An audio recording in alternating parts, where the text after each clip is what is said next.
હોળી પ્રગટાવવાને હવે ગણતરીના કલાકો બાકી રહ્યા છે, ત્યારે ડાયમંડ સિટી સુરતમાં એક અનોખી હોળી આકર્ષણનું કેન્દ્ર બની છે।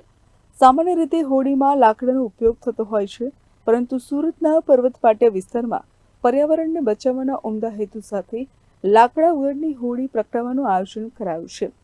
સુરતના પર્વત પાટિયા વિસ્તારમાં આવેલી શક્તિનગર સોસાયટીના રહીશોએ આ વર્ષે હોળીની ઉજવણીમાં એક પ્રેરણાદાયી પહેલ કરી છે।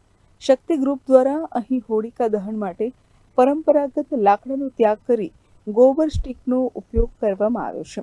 લાકડા બચાવો અને પર્યાવરણ જાળવોના સંદેશ સાથે આ આયોજન કરવામાં આવ્યું છે। હોળીની ઉપર એક વિશાળ પિચકારી અને રંગોથી ભરેલી ડોલની અદ્ભુત પ્રતિકૃતિ તૈયાર કરવામાં આવી છે।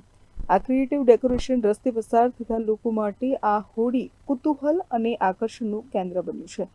લોકો પોતાના વાહનો ઊભા રાખીને અનોખી प्रतिकृतिना फोटो અને सेल्फी लेता नजरे पड़ रहा है।